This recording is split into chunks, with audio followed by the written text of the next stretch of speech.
37 years ago, a young woman in Canton, Ohio, walked out of her final shift of the day and vanished without a trace, leaving her family plunged into bewilderment and anguish that would stretch across decades. Authorities suspected a truck driver who was frequently seen around the factory might be involved, but with no body, no clear witnesses, and almost no leads to follow, the investigation quickly went cold. Yet through all those years, the Miranda family never gave up hope, clinging to every tiny surviving detail and believing the truth was still buried somewhere in those cold case files.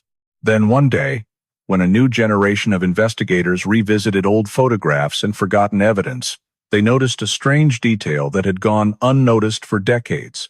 A detail powerful enough to turn the entire case upside down and shock the whole Canton community.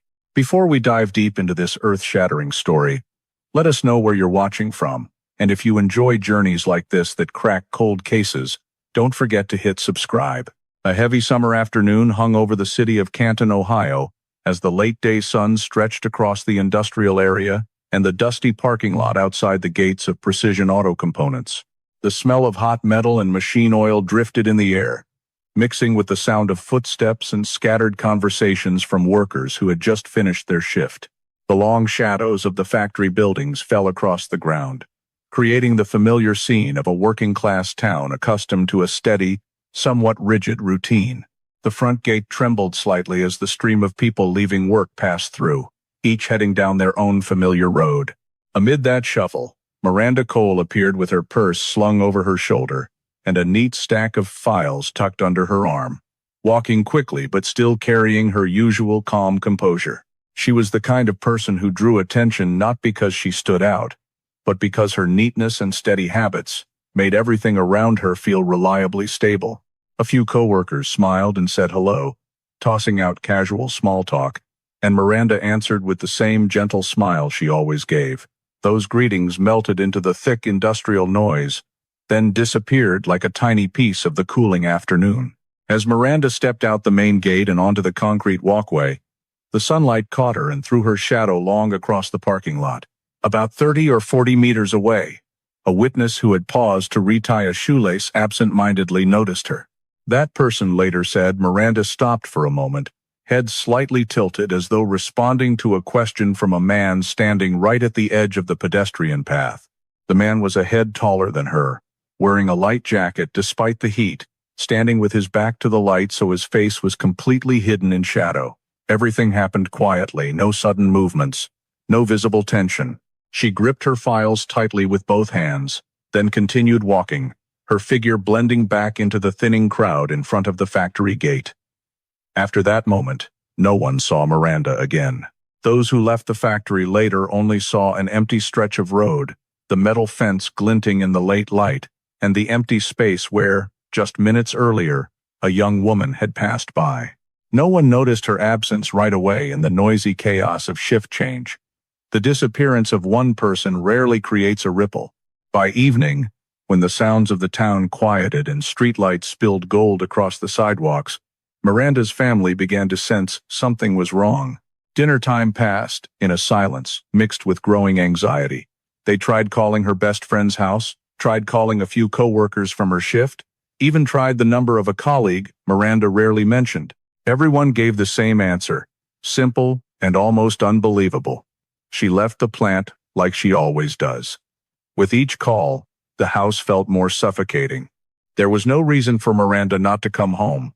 No sudden plans, no text, no message left behind.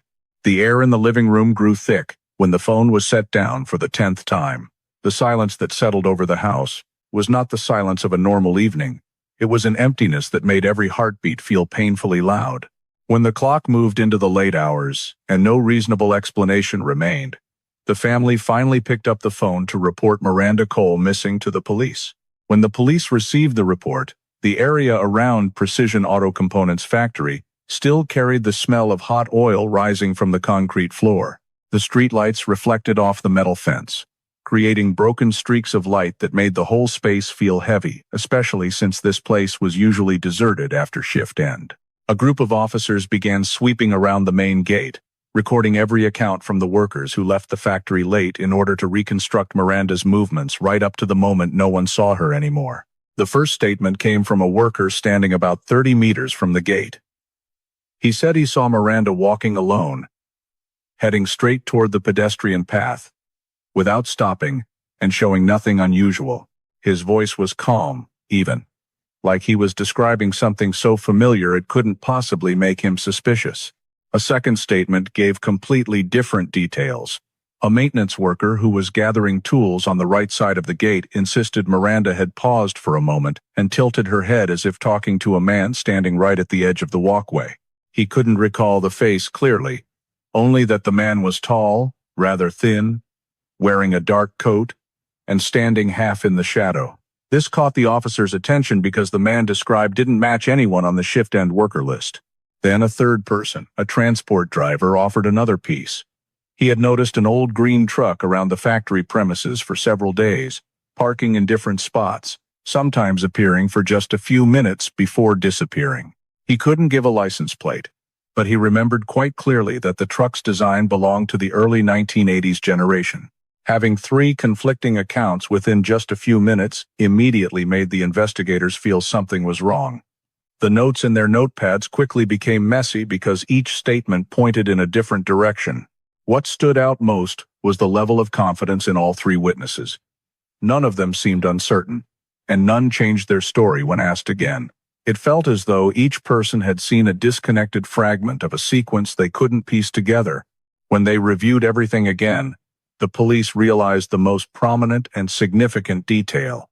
Asterisk. Not a single person claimed to have seen Miranda open the door of her own car. Asterisk. This was the first anomalous detail.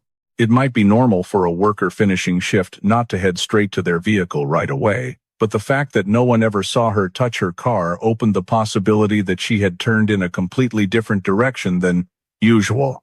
The team turned to ask a security guard for the last time he saw Miranda pass through the gate area. However, his statement directly contradicted the handwritten logbook. He said she left the factory before he finished his foot patrol check. But the logbook clearly recorded that he was doing a check in another area at that exact time and wasn't anywhere near the gate. This made the officers freeze for a few seconds. The contradiction couldn't be simple confusion because the time in the logbook matched precisely with the moment one worker saw Miranda talking to the unknown man. When an officer asked why his recollection didn't match the record, the guard answered quickly, without logic, and changed the sequence of events at least 3 times within 5 minutes. This was the first detail in the entire session that made the air around them feel thick and heavy. The police noted the guard's contradictions as a signal that some kind of cover-up might exist, or at the very least, an attempt to interfere with how the initial information emerged. As the investigative team continued writing down every account, they realized the mismatches between statements weren't meaningless confusion. They formed a pattern showing that Miranda didn't simply vanish from the landscape of a normal shift-end afternoon. She vanished within a distance where a great many people could perfectly well have seen her. In that moment, the area around the factory stopped being an ordinary end-of-shift setting and became a chain of information voids, places where Miranda appeared in one witness's account but disappeared in another's. And all the police had in their hands right now were mismatched answers enough to understand that they were stepping into a case far more complicated than an ordinary missing person. The next morning, Miranda's car was found in a small parking lot a few miles from the factory, tucked away in a desolate area surrounded by rows of dry trees and sun-cracked ground. The space around it was almost completely silent, with only the sound of wind sweeping across the weathered asphalt giving it a chilling feel despite the blazing sun. This wasn't a place where cars usually stopped, no stores, no houses, just a forgotten patch of land next to a rarely used side road. The surface of the lot had long, silvery gray cracks running through it, patches of green moss spreading along the edges, and the parking lines had faded so much they were almost gone. Police approached Miranda's silver sedan with caution because its presence in a place like this had no reasonable explanation at all. When they opened the door, they immediately noted that the interior showed no signs of struggle or damage. Miranda's purse was still sitting on the passenger seat, her wallet right in the center console, money and cards untouched, every personal item exactly where it should be, as if the owner had only stepped away for a few minutes. However, the driver's seat had been pulled back much too far for Miranda's height. She had a habit of adjusting her seat very close to the steering wheel because her legs weren't long. That mismatched seat position made the whole interior look wrong, as if someone had driven the car without any concern for matching her usual setup. During a closer inspection, an officer bent down and discovered a small torn piece of paper lying under the driver's seat. It was too small to read any content, just a ragged edge remained. No writing, no markings, only a fragment from a larger sheet that had been torn apart. The paper's surface was slightly crumpled, with faint smudges as though it had been pressed under something. There was no clue about where it came from or what it meant, but its existence inside a car that otherwise showed no signs of disturbance became the odd detail the investigators couldn't ignore. Locals described the area around the parking lot as a place where cars rarely stopped. The nearest houses were more than half a mile away, and people living nearby said they hadn't seen any woman parking a car the previous evening. One man who walked his dog early in the morning insisted the car wasn't there when he passed by late the night before, but it was there when he came back in the morning. That reinforced the possibility that the vehicle had been brought there by someone else, not Miranda. The car sat perfectly centered in a spot, parked straight and without any crooked angle, suggesting the driver was familiar with parking maneuvers and was neither rushed nor nervous.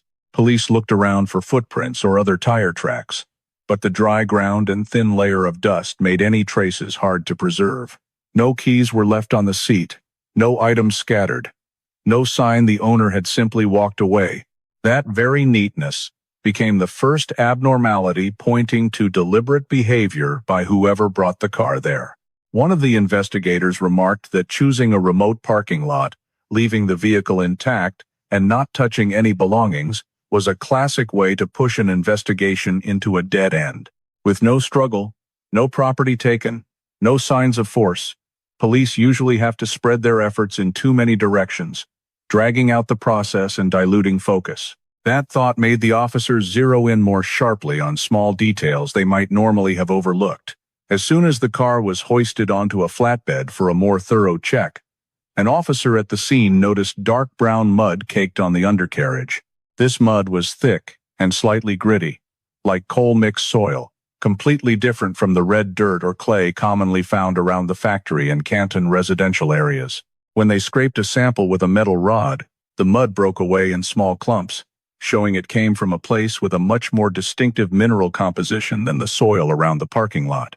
A few officers exchanged quick words, mentioning certain coal dirt areas not far from Canton, places that once had construction sites or haul roads running through them.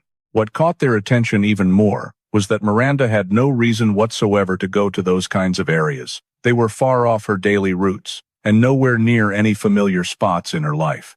The presence of that mud under the car created an unavoidable sticking point. The vehicle had been somewhere Miranda never had any habit of visiting.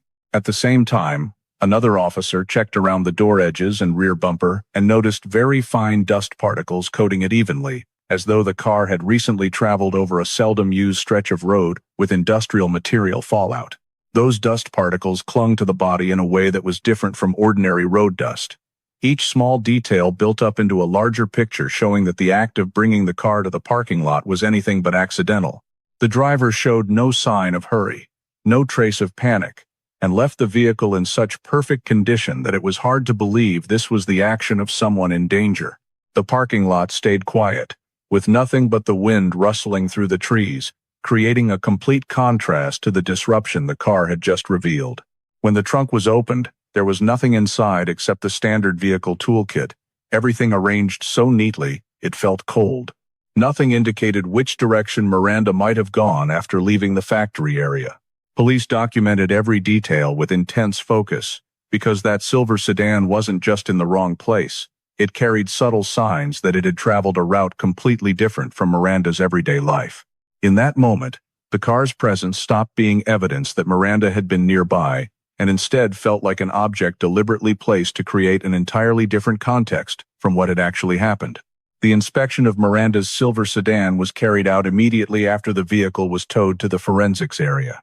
In the room lit by harsh white lights shining down on the metal surfaces, the investigators spread out tarps, opened each tool bag, and approached the car as if it were a space holding answers hidden behind its unnatural neatness.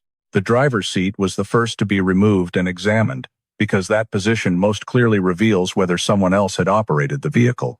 When the seat fabric was lifted, the forensics team recovered several shed skin cells and a few short hairs, all of which did not match the basic description of Miranda's hair. These hairs were straight, stiff, and very dark, unlike her light brown color. The skin cells were carefully collected into sealed test tubes, labeled and coded for later analysis when technology permitted. Every action was meticulously documented because the investigators understood the importance of even the smallest pieces of evidence. Moving to the steering wheel, a light dusting of fingerprint powder was applied. On the leather surface, nearly invisible streaks appeared, traces of dried sweat. Under angled lighting, these streaks showed up faintly and had a structure different from the sweat sample of Miranda kept in her medical records. This difference made the team focus even more closely on the areas of hand contact with the wheel.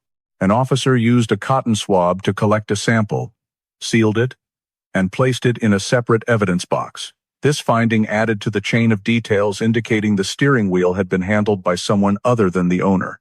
Still, the forensics team did not rush to conclusions.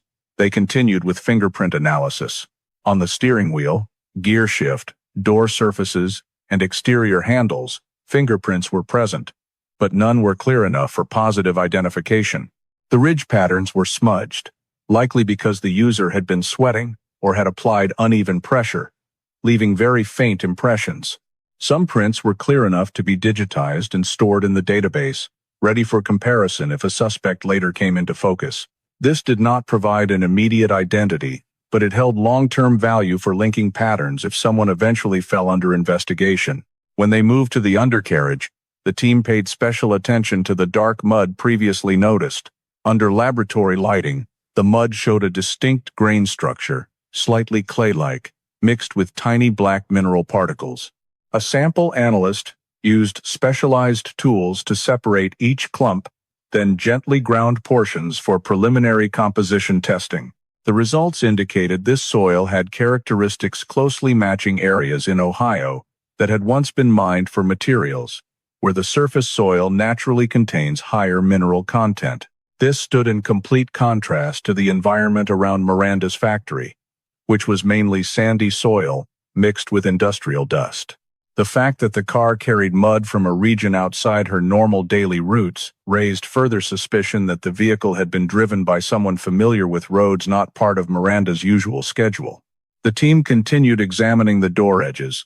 Under the light, a small thread caught near the hinge became visible. The thread was dark green, slightly rough textured, and felt thicker than the clothing Miranda usually wore to work. Family members described her as typically wearing light cotton tops, blouses, or thin jackets, none of which matched the material found.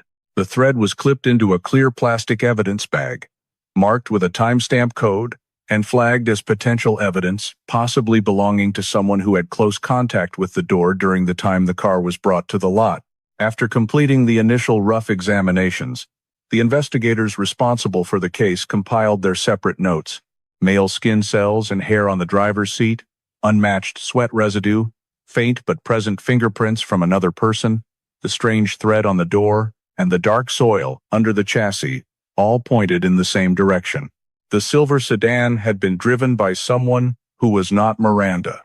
The officers made one final sweep of the entire interior to catch any smallest sign that might have been overlooked. They pulled up the floor mats, checked every seat crevice, used UV lights to look for bodily fluids, yet nothing additional appeared. The car was too clean in a way that felt completely unnatural, as though the driver had carefully preserved the familiar arrangement to avoid creating any sign of disturbance. The trunk was opened and inspected multiple times, but it contained only the standard toolkit, all of which showed no recent handling. This ruled out the possibility that Miranda had abandoned the car herself or left the vehicle in a hurry. The deeper they analyzed, the more the forensics team noticed a strange balance between what had been left behind and what had not. Nothing was missing. No new object had appeared except traces from an outsider, and there was no vandalism or sign of impatience or rush. Every detail discovered in the car carried a cold precision, as though the driver knew exactly what to leave and what not to leave. When the examination concluded, the investigators reached consensus and recorded a weighty finding in the report. The traces inside the vehicle indicate that the sedan had been operated by a person who was not Miranda Cole. This finding did not explain what had happened to her, nor did it answer why the car ended up in a remote parking lot. But it created a unified professional observation. The manner in which the vehicle was used did not belong to its owner. The forensics room fell silent, as each piece of evidence was sealed and stamped. The sedan sat motionless under the lights, its metal surfaces faintly reflecting what the investigative team had found, and also reflecting the absolute absence of any trace of Miranda in the final journey of that sedan.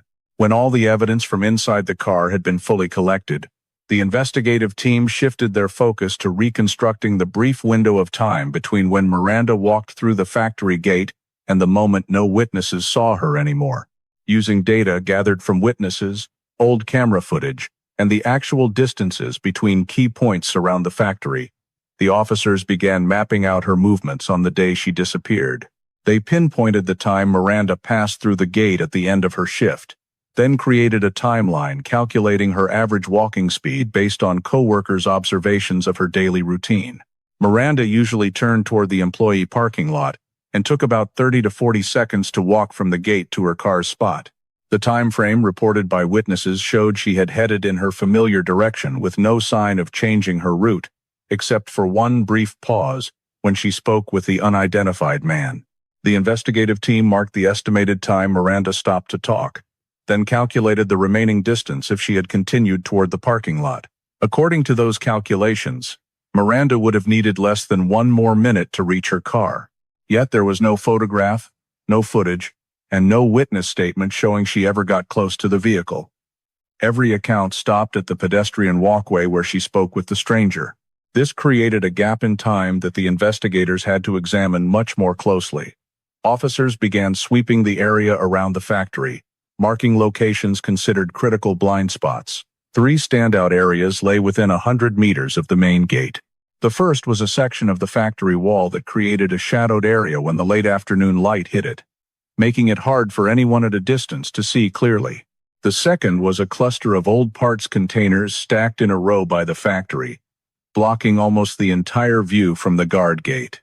The third was a stretch where the streetlights had been broken for weeks and never fixed, leaving that section in darkness, even though it was still on the main pedestrian path. All 3 spots shared a common trait.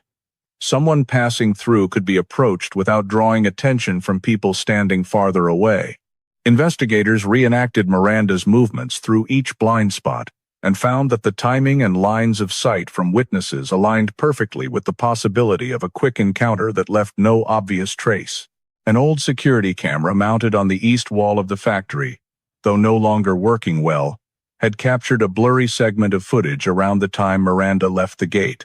Among those unclear frames appeared the shape of an old green truck, moving slowly along the side road next to the factory.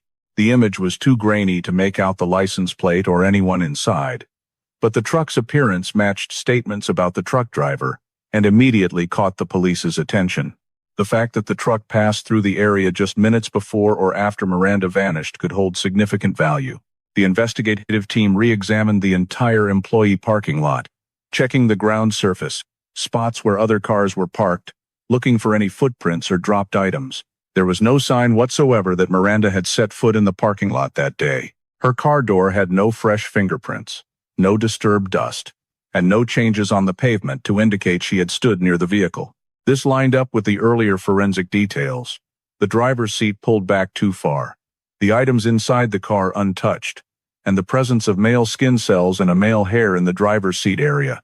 When all the data was pieced together, the investigative team concluded there was a high likelihood that Miranda never made it to her silver sedan and was instead taken in a different direction right after her short conversation with the unknown man.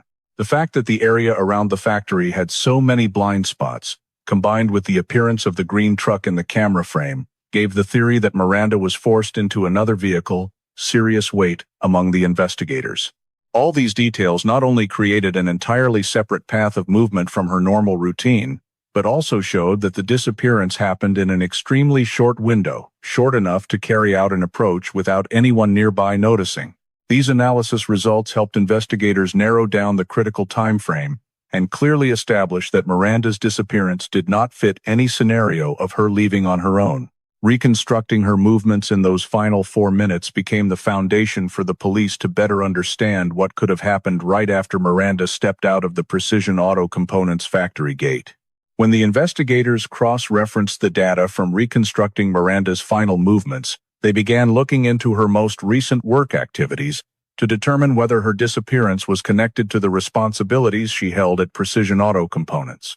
Miranda held the position of technical inspector for a set of components that were in the final stages of completing a supply contract with a major manufacturer in Detroit, and this was considered one of the most important projects the factory had undertaken in years because it involved a high-value assembly line.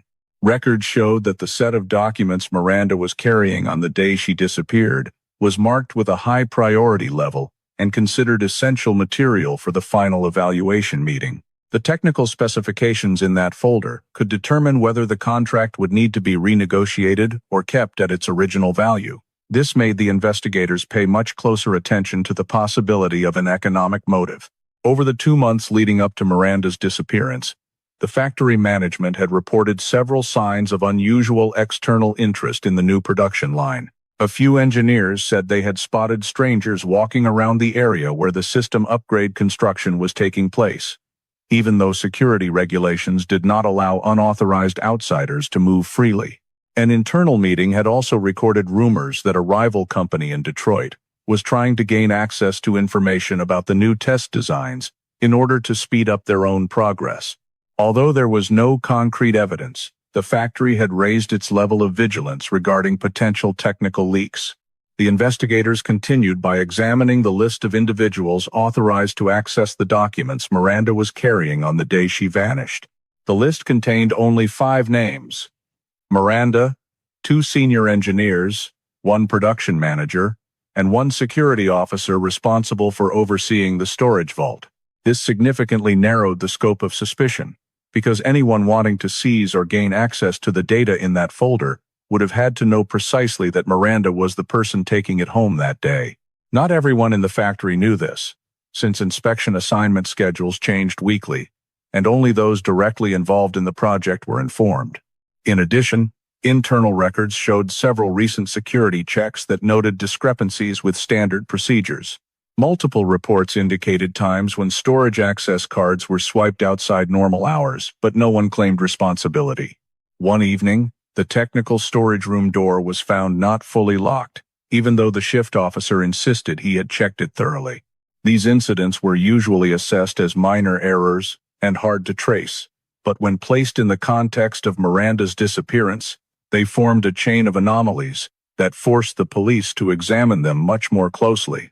When speaking with Miranda's colleagues, the investigators learned that she had expressed discomfort about 2 recent inventory checks because she noticed several document copies had been placed in the wrong positions in the shared storage area. Miranda did not speculate on the cause, but she noted in her notebook that the document positions had changed in ways that did not match how she had arranged them. Those notes now became additional evidence when combined with the earlier security incidents. Every small element suggested one possibility. Someone within the production area knew the value of that technical folder and might have wanted to obtain it for their own purposes. The investigators began checking the financial background and employment history of the 5 people authorized to access the documents.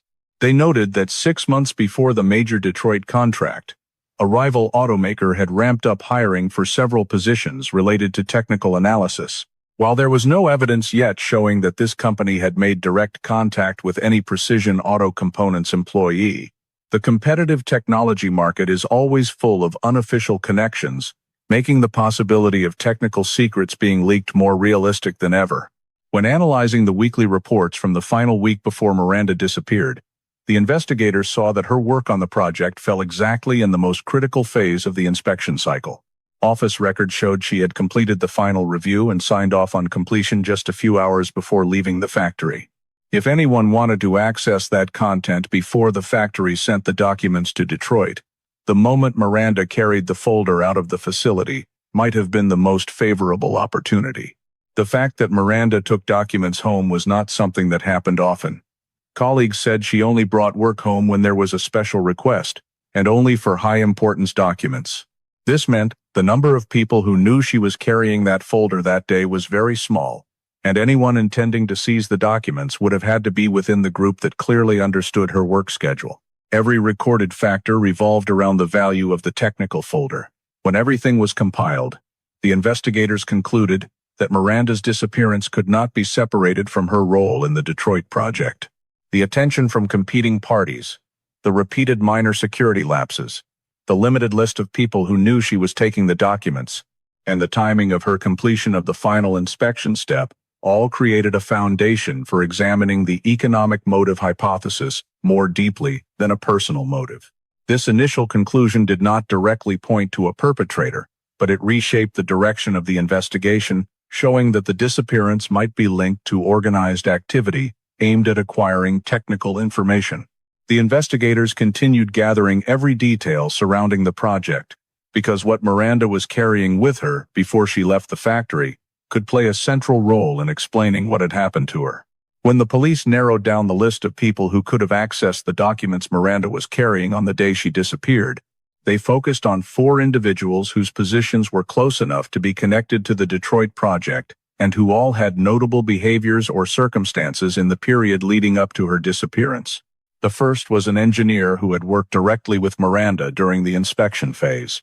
Personnel records showed that a few weeks earlier, he had received a low-performance evaluation due to errors Miranda had documented in her report. Some co-workers said he was unhappy about it and had once loudly complained that Miranda was too strict with technical standards. In a high-pressure environment where personal reputation mattered a lot, a poor evaluation could affect promotions and bonuses, making his resentment a point of interest.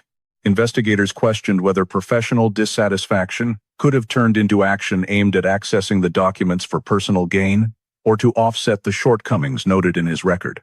The second was the transport employee, responsible for moving parts between the main warehouse and the production area. He had been reported by a worker for frequently appearing near Miranda's work area even when he had no task there. During an interview, he seemed flustered when asked why he was standing in the hallway near the inspection department on the day Miranda finished reviewing the documents. Although he insisted it was just a shortcut he took to save time, the internal site map showed that route was actually longer than his usual path. His repeated presence in an area outside his job scope raised police suspicions about whether he was watching Miranda or paying attention to the documents she was carrying. The third was the production manager who had worked directly with Miranda multiple times to address technical issues. In the final week before she vanished, the office recorded a heated argument between the two over a batch of substandard parts. Miranda demanded the entire line be stopped for reinspection, which delayed production by nearly a full day, while the manager argued the request was excessive. A nearby employee overheard him say that some people are making a big deal out of everything and costing the whole plant. Miranda's firm insistence on maintaining inspection standards may have made him feel she was creating unnecessary obstacles to operations and hurting output, giving him a professional motive to want advanced knowledge of the document's contents or to find a way to control the information she was handling. The last was the security employee assigned to check entry-exit logs and monitor the storage warehouse. His statement about the time Miranda left the plant did not match the handwritten logbook entries, and this inconsistency drew special attention from police. When questioned again, he offered several different explanations, none of which aligned with the timed handwritten records. In addition, internal reports showed he had swiped into the technical storage area outside normal hours but failed to document any reason in his shift report. The possibility that he could access documents or knew Miranda was taking files home made his position a notable point on the suspect list. When looking at all 4 individuals, investigators noticed a common thread. Each had a motive tied to the technical documents. The engineer wanted to repair a negative mark in his record. The transport worker showed unusual presence near the inspection area.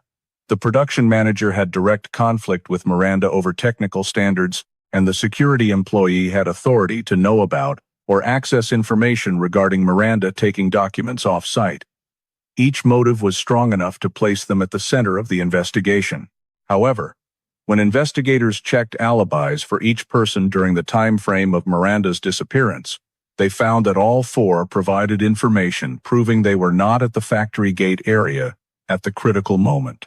The engineer's electronic time card showed he left the plant an hour early for an off-site meeting. The transport worker had delivery confirmation at a supply depot 10 miles from the factory right when Miranda walked out the gate. The production manager appeared in the minutes of an end-of-day internal meeting with 2 shift supervisors, and the minutes were signed by all 3. The security employee was on shift, but reports placed him in the west area of the plant during a warehouse door inspection round, coinciding exactly with the time Miranda left the gate. These alibis were backed by signatures, internal cameras, or other witnesses, making everything appear to fit together so tightly it was hard to dispute. The fact that all 4 had clearly verified alibis made the investigative team realize the level of alignment was unusually high for a typical situation. Each person provided sharp, even surprisingly detailed evidence, creating the sense that everything had been neatly arranged. In many investigations, such perfect order often makes officers pay closer attention, because when every element lines up flawlessly, what matters is not the presence of proof but the absence of gaps, loose ends, or small irregularities that each alibi might be covering.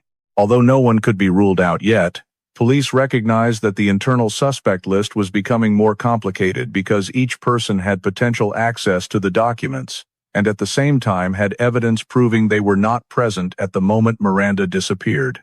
This made it harder to pinpoint the correct direction for the case, forcing investigators to widen their scope of checks to find the difference between what was recorded and what actually happened inside the factory grounds that afternoon. The investigation dragged on for many months with repeated interrogations, alibis verified multiple times, and numerous reports written, but no single element delivered any real breakthrough. The 4 internal suspects each had unusual points in their behavior and circumstances, yet every one of them had a clearly documented alibi, so the police could not make an arrest or expand in any direction directly tied to them. Scene analysis yielded no new traces, and Miranda's car, despite containing many pieces of evidence, still could not be definitively linked to any individual. Every hair sample, skin cell, thread, or sweat mark was sealed and stored, but the DNA analysis technology available at that time could only preserve them as unanswered questions.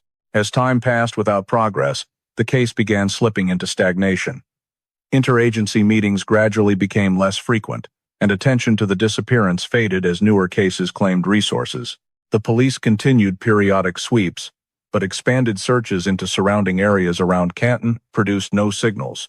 During a re-inventory of the evidence locker 2 years later, an investigator discovered that the torn piece of paper, once found under the driver's seat of Miranda's car, was no longer in the evidence bag as originally noted.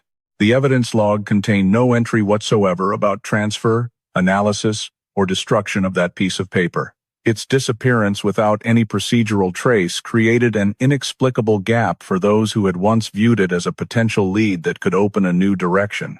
Even after a full search of the entire locker, the paper never turned up, raising suspicions that it had been lost or removed outside proper protocol. With the piece of paper gone from the system, the chain of evidence connected to the car lost one crucial linking point, making it far more difficult to reconstruct the overall case. The investigators at that point were forced to rely entirely on the remaining evidence, which lacked the strength to move the case forward any further. By 1992, after 4 years of continuous investigation without sufficient grounds to issue an arrest warrant or expand in any specific direction, the missing persons file was classified as insufficient evidence, according to the local police department's standard procedure. This did not mean abandonment, but it placed the case into a lower priority status, to be revisited only if new leads emerged, or if the cold case unit requested an update. The closing of the file did not stem from an arbitrary decision, but from the reality that no further investigative methods could be pursued, given that documents, physical evidence, and witness statements had all reached dead ends. Around the same time, the lead investigator, the one who knew every step of Miranda's movements on the day she vanished, who had spoken with her colleagues, and who had closely followed the car in the early days, was transferred to another unit following a personnel decision by the department. New officers had to take over the large file and redivide the workload, but this change in personnel broke the continuity of the investigation. The subtle details that the previous investigator had noted through professional instinct could not be fully conveyed through reports, diminishing the coherence essential to a complex missing persons case. During yet another comprehensive review of all statements collected since 1988, a young officer discovered that many statements from secondary witnesses, those who had only seen vague movements or heard unusual sounds around the factory, had never been entered into the official report. Some existed only as handwritten notes on the cover of a notebook.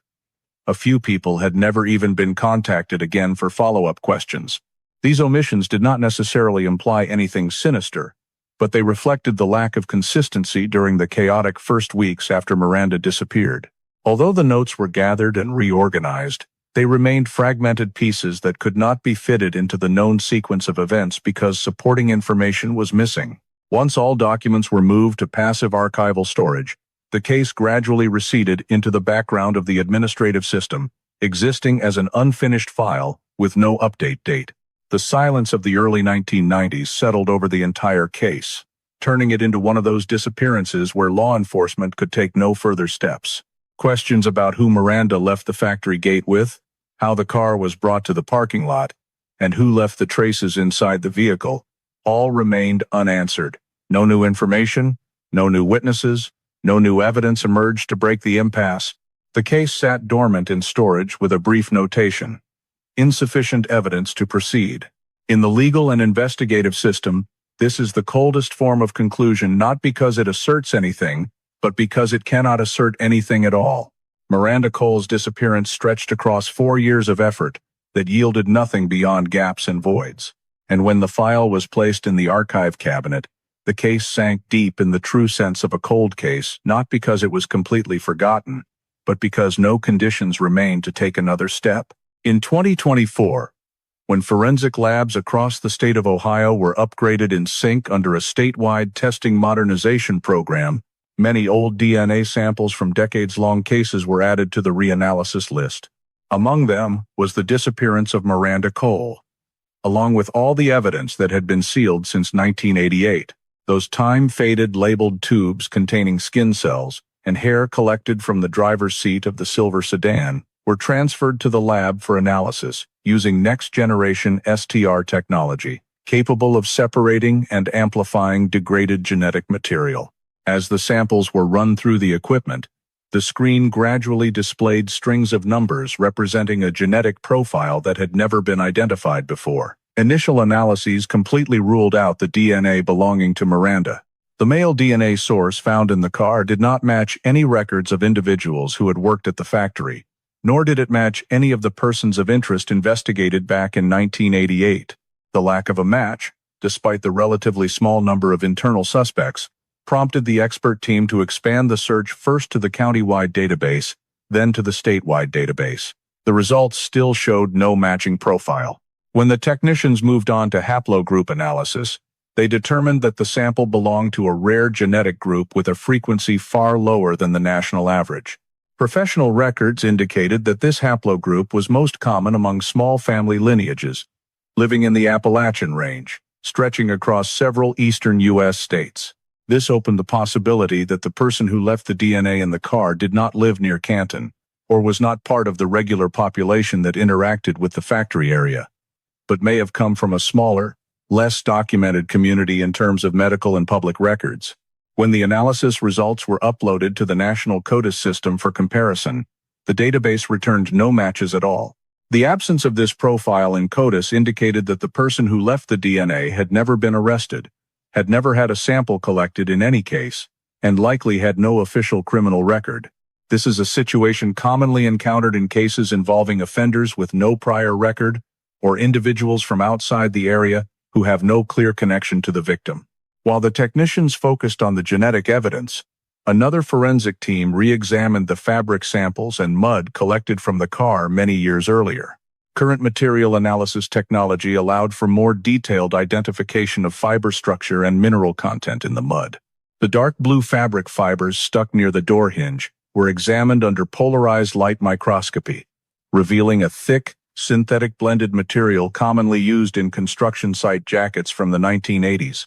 This drew greater interest from the investigative team because Miranda had no reason to come into contact with someone wearing clothing typical of outdoor labor crews.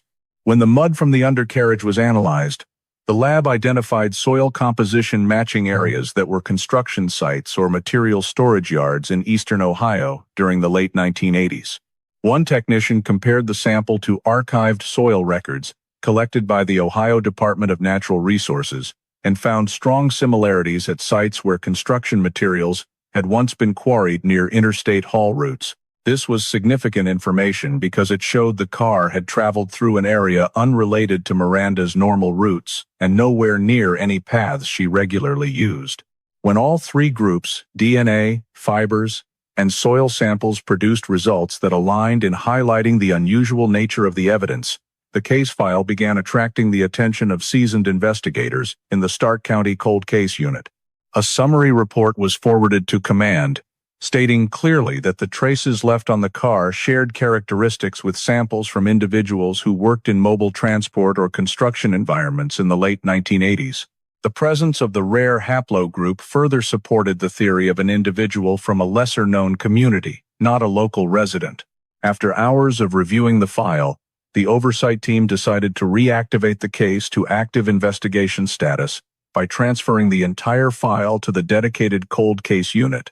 They cited in the report that advances in DNA analysis technology had created new possibilities for identifying the person who left evidence in the car, and that the lack of matches in Canton's internal data suggested the original investigative scope may have been too narrowly focused. Once the decision was signed, the Miranda cold case returned to investigators' desks, this time with a clearer focus. Identify the man with the rare genetic profile who had contact with the silver sedan, and who had traveled through a construction site or haul route with the dark soil that matched the undercarriage sample. The case was no longer a dust-covered file like it had been in the early 1990s. It became a modern supported inquiry redirected by measurable scientific data. The cold case investigators began carefully reviewing every page of the old file to find pieces of information that aligned with the 2024 forensic results, because each new detail could provide the foundation for reconstructing what happened to Miranda on that hot afternoon in 1988. When the cold case unit began reorganizing the entire evidence file, they focused more closely on paperwork items that might have been misclassified or placed in folders that didn't belong to the same group. While reviewing each set of old crime scene photos, a young investigator found a faded brown envelope buried deep at the bottom of a steel cabinet drawer. The outside had no clear label, only a faint, hard-to-read marking. Inside the envelope were 12 photographs taken by police on the evening Miranda disappeared. Most of the images were familiar because they had already appeared in the official file. The pedestrian walkway in front of the factory gate, the metal fence, the employee parking area, and locations marked with white chalk. However, the very last photo in the envelope stood out immediately. It was a wide-angle shot of the parking lot taken close to shift-end time, showing many cars still parked, but what drew the most attention was that Miranda's silver sedan appeared partially in the right corner of the frame. The investigator held the photo up under the light for closer examination and noticed a figure standing next to the car. The figure was tall, leaning slightly toward the driver's door, and positioned close enough to indicate direct interest in the vehicle. Based on the lighting structure, the man was not a worker heading out of the lot, because many people walking farther away were captured with straight postures and clearer motion. The man in the photo stood still, his body tilted slightly forward, as if looking down at the door handle area. His presence right beside the car at the time when Miranda was confirmed to have left the gate turned this photograph into one of the most valuable visual pieces of evidence throughout the decades-long investigation. When this photo was compared to the version attached in the official file from 1988, the team noticed that the official copy had been cropped on the right side. The portion of the frame containing the man was completely absent from the archived version. The cut was very clean, with a sharp, straight edge, showing that the cropping was not accidental but deliberate. This made the investigators pause for several seconds to check whether the photo might have been damaged, reprocessed during duplication, or cropped for some other technical reason. However, comparing the paper quality, age, and color of the two versions showed that the photo in the envelope was the unaltered original, while the one in the official file had been tampered with. When the two photographs were placed side by side under a specialized magnifier, the cut became even clearer. The paper edge had been sliced with a sharp blade, producing tiny characteristic fibers typical of the office scissors used in the investigation office during the 1980s. A technician took the photo down to the equipment area to compare it against sample blades still kept from old equipment handovers. Several test cuts showed that the torn edge matched exactly the cut on the altered photo. This match did not identify who made the cut, but it showed that the tool used for the alteration was the type of scissors belonging to the investigation office, not a personal item. The cold case team began asking why the most critical part of the frame had been removed from the official file.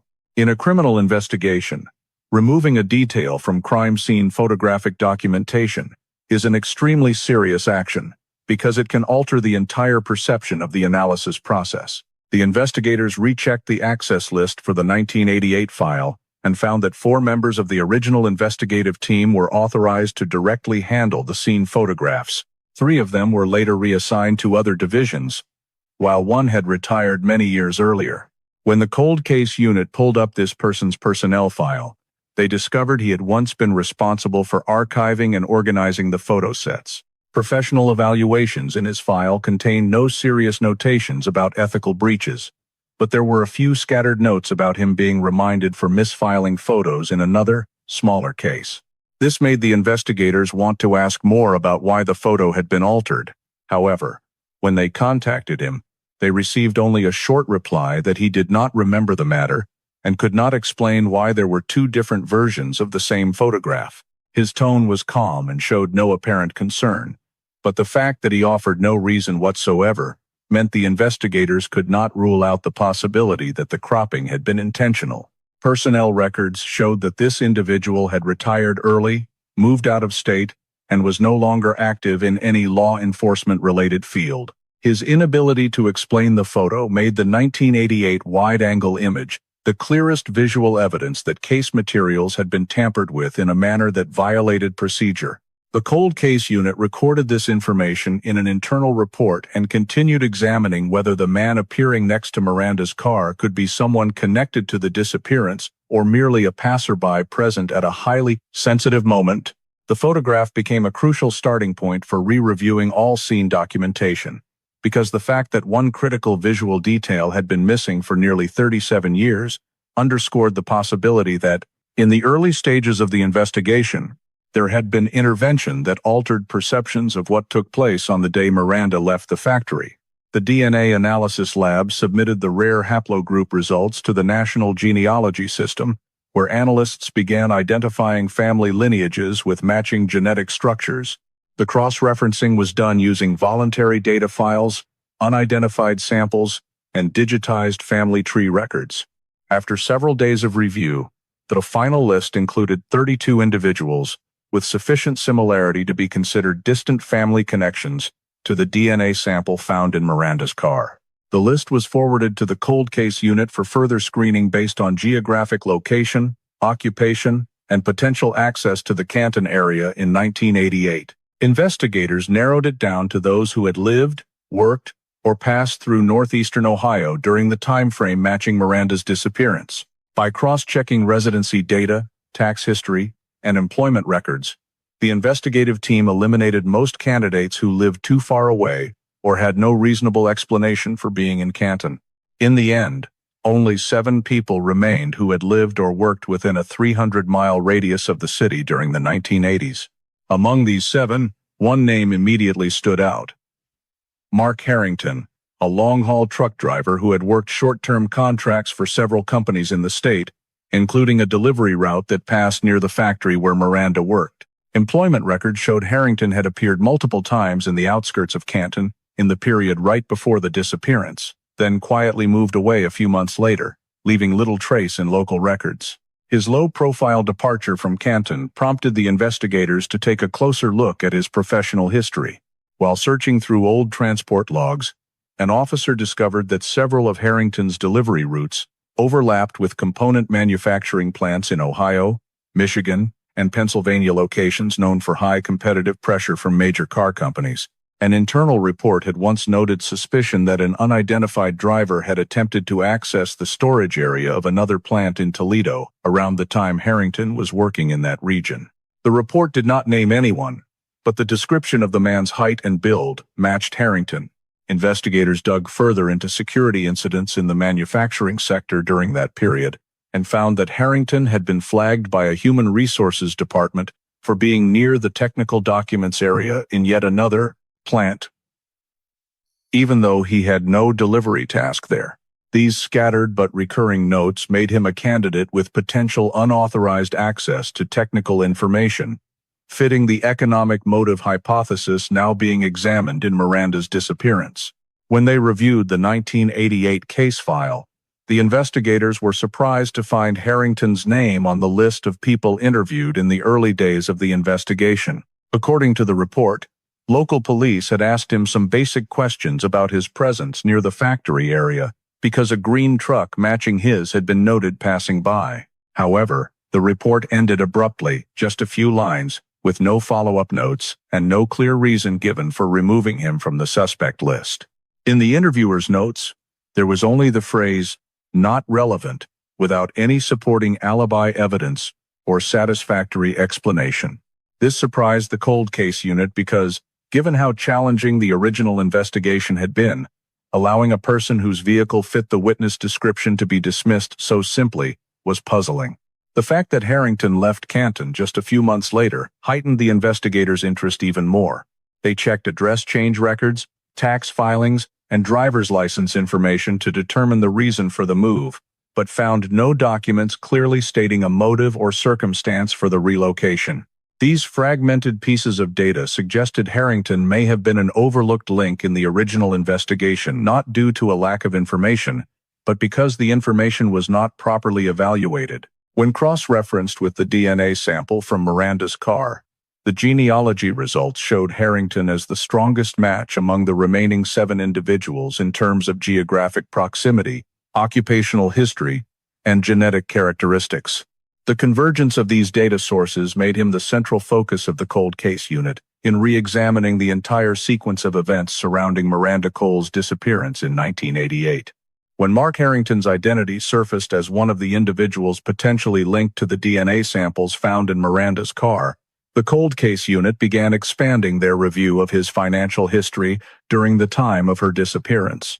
Old bank documents, stored on microfilm from the late 1980s, were pulled out and re-examined under light. In Harrington's transaction history, the investigators noticed an unusual deposit made in the exact month Miranda went missing. The amount was not large enough to draw immediate attention, but it stood out clearly against his otherwise stable income as a transport driver. The deposit had no clear source listed. It was simply recorded as a transfer from an intermediary company headquartered in Detroit using a code designation instead of the name of any specific manufacturing firm. When the team traced the business records, they discovered that this intermediary company specialized in handling financial transactions on behalf of multiple partners in the automotive parts manufacturing sector. The connection between Detroit and the technical documents Miranda was carrying on the day she disappeared became far more significant because of the alignment in both timing and industry scope. This prompted the investigators to shift focus toward examining whether Harrington might have been involved in collecting or transporting technical information for a third party. After pulling old shipping records, they located a copy of a delivery invoice from the week Miranda disappeared. On that invoice, Harrington was documented as having been present in Canton on the very day she left the factory for the last time. While being in the area was consistent with the schedule of a transport driver, when placed alongside the DNA evidence and the lingering questions from the original investigation, the coincidence became much more striking. The cold case unit continued tracing Harrington's former residences by contacting the landlord who had rented him a room in the late 1980s. Among the belongings Harrington left behind when he moved out of the city, The landlord had kept a cardboard box containing a few low-value old items. When the investigators opened the box, they found a heavily folded map of Canton. Its cover faded, and the creases worn thin. On the map's surface were 4 red pen dots, marking locations very close to the Precision Auto Components factory, including one point near the main gate where Miranda had walked out on the afternoon she vanished. The red marks appeared at positions commonly regarded as observation blind spots around the factory, raising suspicion that someone had carefully studied the area and identified places where a pedestrian could be approached without drawing attention. The investigators laid the map out on the table and compared the marked points with the locations circled during the early-stage reconstruction of Miranda's movements. They noted a clear match. While analyzing old factory documents, the name Eugene Barlow, the internal accountant during the time Miranda worked there, appeared in several reports concerning minor fluctuations in the petty cash fund. One of the unexplained expenditures aligned precisely with the timing of the unusual deposit into Harrington's account. Barlow had told investigators in 1988 that it was merely a clerical error, but no evidence ever showed that the money was repaid or processed according to procedure. When the cold case team screened all personnel-related documents from the factory, they found a photocopied technical memo marked for internal circulation. What caught the investigators' attention was Barlow's signature in the lower corner of the page, certifying that the copying had been done on the internal photocopier. This copy fell outside the factory's standard procedure, because high-level technical documents were only permitted to be copied under strict regulations and had to be supervised by a manager or department head. The presence of the accountant's signature, a person with no authority to approve technical document copying, raised suspicion that he had played a role in unauthorized duplication of information. When the date on the signed copy was compared to the date Harrington received the unusual transfer from the Detroit Intermediary Company, the investigators noted a significant overlap in timing. The financial data, shipping history, the discovered map evidence, and the notes tied to Barlow formed a chain of observations with considerable weight. They pointed toward the possibility of collaboration between Harrington and someone inside the factory to access the technical documents. The fact that these financial leads had been overlooked in the original investigation had made it difficult to follow the trail to any perpetrator. But now each piece was beginning to form a clearer picture of an organized motive tied to economic interests in the fiercely competitive automotive parts manufacturing industry of the late 1980s.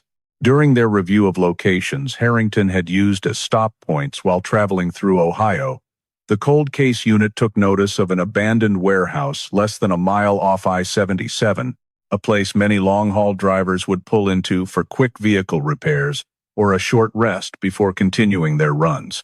The warehouse had stood empty for years. Its tin roof rusted through, concrete walls cracked in large patches, and tall weeds growing thick around the dirt base. The metal door was secured with an old padlock, but there were clear signs that someone had tampered with the lock in the past.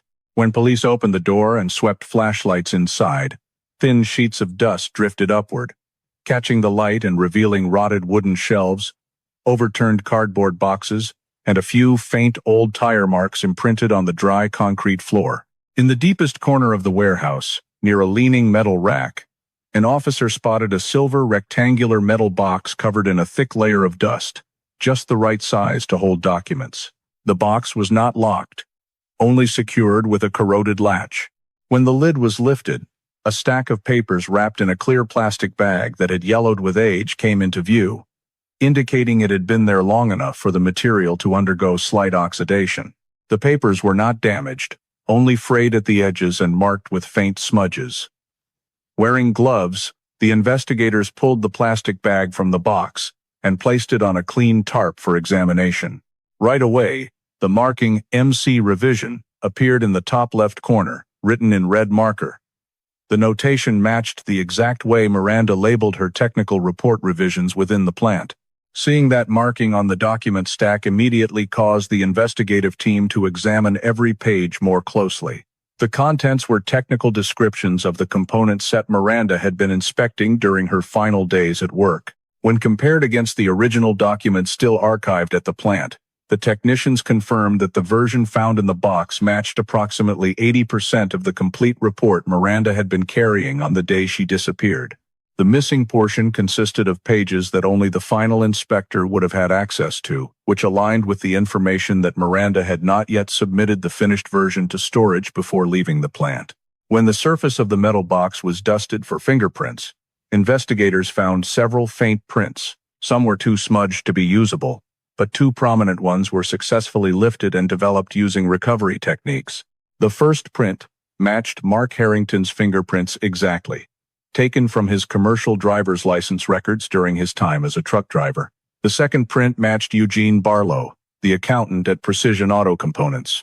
The presence of both men's fingerprints on the same document box prompted investigators to broaden their questions about when and why they had come into contact with the evidence. One notable point was that the box contained nothing else, as if its sole purpose had been to store the technical document set. The pages inside were stacked neatly, without bends or creases, indicating that whoever placed the documents in the box had done so carefully and without haste.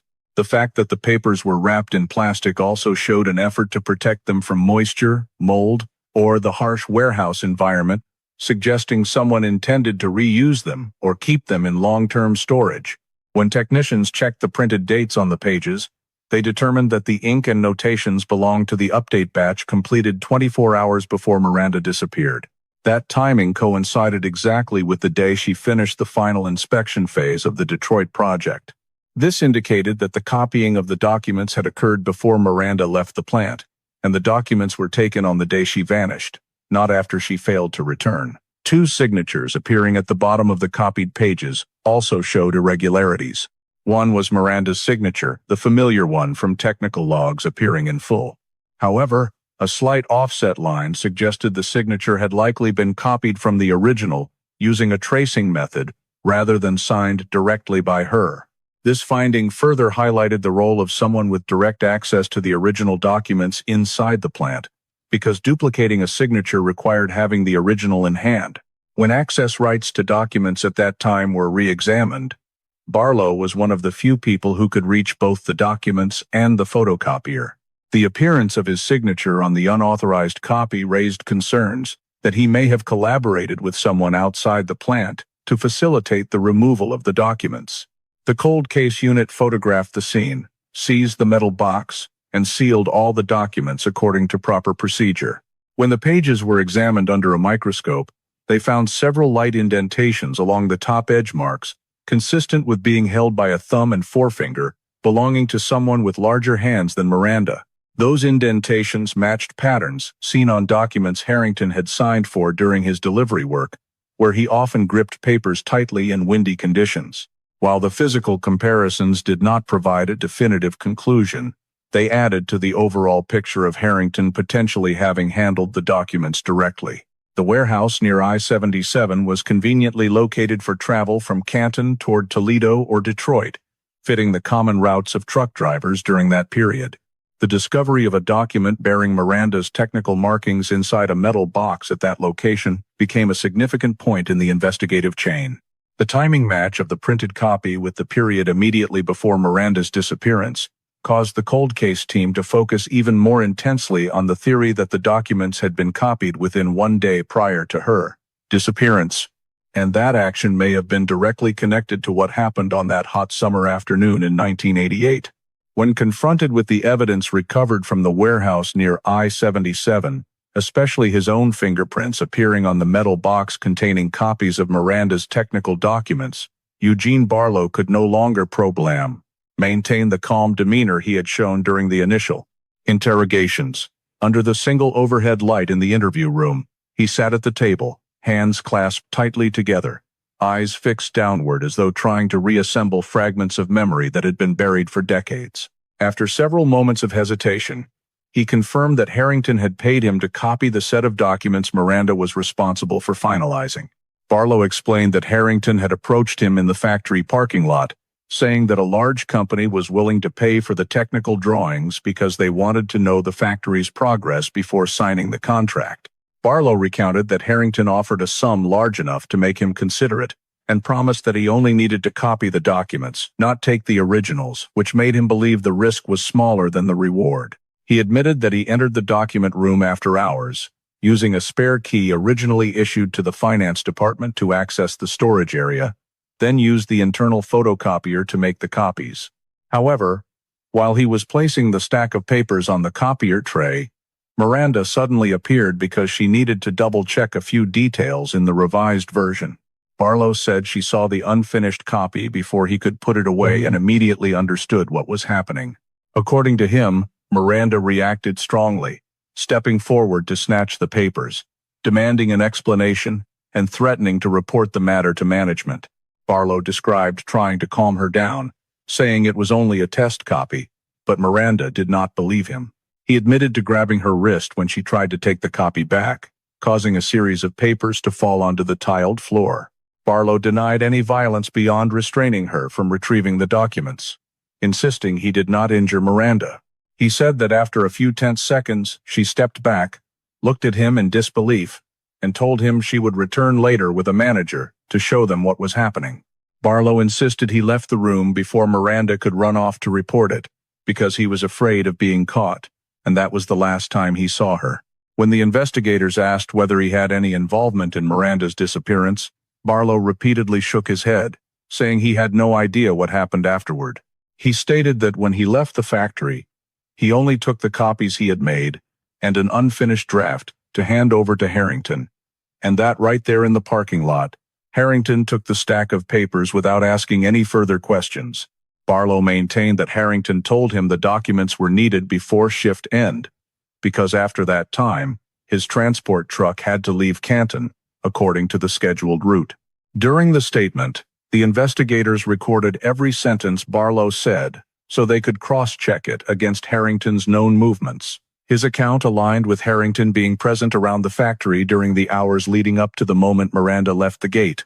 Barlow said he saw Harrington's green truck parked near the secondary entrance area, a spot with little foot traffic. This detail matched the blurry image captured by the old camera on the day Miranda disappeared. When asked to provide more information about the exchange in the parking lot, Barlow described Harrington as appearing hurried and repeatedly glancing toward the factory gate as though waiting for something. Barlow stated that he took no part in any approach toward or surveillance of Miranda beyond the incident in the photocopy room. The interrogation paused for several seconds of complete silence when Barlow answered the question about the warehouse near I-77. The investigators asked whether he knew why the metal box containing the documents had been stored there. Barlow sighed and said that after handing the documents to Harrington, he had no knowledge of what Harrington did with them. But when pressed specifically about Miranda's condition when he left the factory that day, Barlow said she was still alive and walked straight toward the exit of the technical area after leaving the photocopy room. He insisted she did not fall, was not injured, and showed no sign of anyone approaching her at the moment he left the building. This statement caused the investigators to focus more closely on the short window of time between when Miranda stepped out of the technical area and when the last witness saw her near the main gate. That time gap had always been a critical piece of the case. As Barlow recounted the entire sequence, the police began reconstructing the chain of events with clear milestones. Miranda discovered the copying, tried to reclaim the copy, intended to report it to management, while Barlow left in a state of anxiety. Every detail from his statement was plotted onto a timeline, allowing the identification of plausible paths Miranda could have taken before appearing in the final sighting at the gate. Barlow's account also reinforced the hypothesis that Harrington had been waiting near the secondary area and was present in the vicinity right before shift end. This alignment prompted the cold case unit to re-examine all movement records and physical evidence related to the green truck that witnesses had remembered. Barlow ended the interview session with a slightly trembling voice, stressing that he had only participated in copying the documents and had no involvement in any action that caused Miranda to disappear.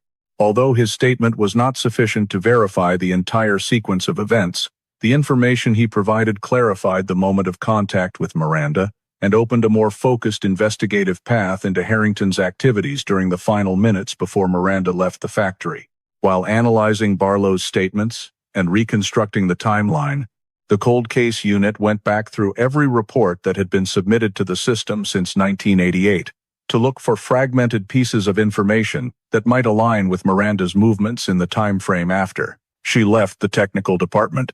During this process, an investigator discovered a faint handwritten note tucked inside a folder labeled Unclassified. The note recorded a call from a Greyhound bus driver on the same evening Miranda disappeared. The driver said that when the bus stopped at the Highway 62 rest area, he saw a young woman standing a few meters from the restroom door, looking uneasy as if she were waiting for someone or had just escaped an awkward situation. According to the driver's description, she had long brown hair tied loosely, was wearing a light-colored blouse and dark pants, a description that matched almost exactly the clothing Miranda was documented wearing in the factory report. A smudged line at the bottom of the page simply read, "Possible connection to missing person case." But the report had never been entered into the official file. The investigator checked the date stamp and confirmed the note had been written within the first 48 hours of the investigation, a chaotic period when much of the incoming data was misfiled or not fully followed up. When they compared the timing of the Greyhound bus's stop at Highway 62 with the timeline of Miranda leaving the plant, the investigative team realized the time gap lined up almost perfectly with the amount of time needed for a vehicle to travel from the Canton industrial area to the highway. This raised the possibility that Miranda had gone with someone or had found her own way to the rest area in the short time after leaving the technical area. To verify accuracy, the cold case unit contacted Greyhound and requested route data from 1988. Although most records had deteriorated over time, they were able to locate a surviving copy of that day's schedule. According to the itinerary, the bus had stopped at Highway 62 during the exact window the driver described. When they compared simulated travel distances between the rest area and the factory, the investigators determined that the woman appearing at Highway 62 could only have reached that location if she had traveled by personal vehicle at average speed or had been driven there by someone who had planned the route in advance. Miranda's presence at a rest area nearly 20 miles from Canton opened the possibility that she had not been rendered immobile immediately after leaving the photocopy room. Investigators questioned whether she might have tried to escape a situation involving Harrington by hitchhiking or finding a way to leave the factory area. The driver's report noted that she stood away from the crowded passenger area, her eyes directed toward the parking lot behind the station, rather than standing with the group of people waiting for the bus. This suggested she had no intention of boarding the Greyhound and may have been looking for someone or scanning her surroundings. Upon closer questioning, the driver recalled seeing a black pickup truck leave the rear area of the station shortly after he stepped off the bus. He could not confirm whether anyone got into it, but he distinctly remembered the loud engine sound and the truck pulling away faster than usual. This detail was not included in the original handwritten note and may have been overlooked when the driver first reported the sighting. Using the information from the 1988 note, the cold case unit searched old traffic maps and any surviving camera records near Highway 62, but most had been replaced or no longer retained data. However, a 1988 road maintenance log sent from the Transportation Department to local authorities noted a small black truck parked in a temporary construction zone near Highway 62 during roughly the same time frame. Although it could not be confirmed that this was the same vehicle the Greyhound driver saw, the coincidence in timing and location made it a detail worth noting. Based on the driver's statement and map data, police reconstructed the possible route Miranda may have taken, starting from the exit of the technical area, along a side road leading to the main highway, then merging onto Highway 62. Exactly how she left the plant remained undetermined, but the time required to cover the distance was consistent with her being transported by someone familiar with the roads. This led the cold case unit to focus more intently on the inference that Miranda had interacted with Harrington in the area around the plant but may have escaped his control, at least briefly. One investigator raised the question of whether Miranda might have fled the plant to find an opportunity to contact police or seek help at the rest area, only to encounter an obstacle along the way. The possibility that she had escaped an initial approach, but did not escape subsequent danger, caused the team to examine the connecting routes between the plant and Highway 62 more carefully. At the end of the handwritten note, the driver stated that when he called the tip line, the dispatcher asked a few preliminary questions, then ended the call fairly quickly saying the information would be passed to the appropriate person. Investigators reviewed 1988 personnel records for the call intake department and discovered that the dispatcher on duty that day had the last name Harrington, the same rare surname identified through the T4 Appalachian region genealogy match from the DNA sample. This did not prove a direct connection, but the distant familial link fit the genetic data. Personnel files showed that this dispatcher had worked part-time for only a few months before leaving the position. No evidence indicated that the dispatcher had ever contacted Mark Harrington, but the fact that a report concerning a woman matching Miranda's description was handled so cursorily raised suspicions about whether the initial information had been downplayed or overlooked due to some vague family tie. As the cold case unit compiled all the data, they flagged the Greyhound driver's report as one of the most significant clues in determining the final movements of Miranda Cole before her whereabouts completely vanished from the Canton records in 1988. When the lead at the Highway 62 rest stop indicated the possibility that Miranda had appeared in an area about 20 miles from Canton on the evening she disappeared, the cold case unit immediately expanded its analysis of Mark Harrington's movement records for those exact 2 critical days. Fuel receipts obtained from his former transport company showed that on the night Miranda vanished, there was a transaction at a fuel station north of Canton, timed precisely with the window when he left the factory area. The amount of fuel purchased was enough for a long-distance drive, suggesting Harrington did not stop in the immediate vicinity but continued heading north. When the receipt was placed on a route map, the investigators noticed that Harrington's path ran nearly parallel to the route Miranda might have taken if she appeared at Highway 62 as the Greyhound driver described. This coincidence prompted the team to retrieve the few remaining traffic camera records preserved from 1988. One highway camera used to monitor traffic on I-77 captured a blurry, streaked frame, but within the noise, the shape and color of the truck matched Harrington's vehicle. The license plate was not fully legible, but the last 3 characters aligned with his vehicle registration data from that year. The camera's timestamp fit with him leaving the fuel station just minutes before the truck appeared on I-77. In the same line of analysis, the investigators searched for additional financial data. Bank records showed that 1 week after Miranda's disappearance, Harrington paid off a large debt that his personal records did not explain the source of. This was the only expenditure in many years exceeding his normal income, so it was flagged as inconsistent with financial capacity. Cash flow analysis combined with transport logs confirmed he received no additional bonuses or allowances large enough to account for the sudden payment. Meanwhile, the cold case timeline team focused on the period between Harrington leaving Canton and his reappearance in the transport log the following day. Various markers, receipts, camera footage, estimated drive times between stations were plotted on a chart. The results showed a nearly 2-hour window where his whereabouts could not be determined. This gap was not documented in any transport records, with no receipts, no delivery data, and no witnesses placing him during that time. The period became a focal point because it coincided with when Miranda could have left the Highway 62 rest stop. The analysis team continued cross-referencing 1988 evidence with old Ohio geological data. A mud sample taken from the undercarriage of Harrington's truck during an inspection in early 1989 had been retained in evidence storage because that check was related to an overweight load violation, not the Miranda case. When this mud sample was retested, using modern mineralogical techniques, the results matched soil collected from a remote area east of I-77, more than 30 miles from Canton, where unidentified remains were discovered in 1991.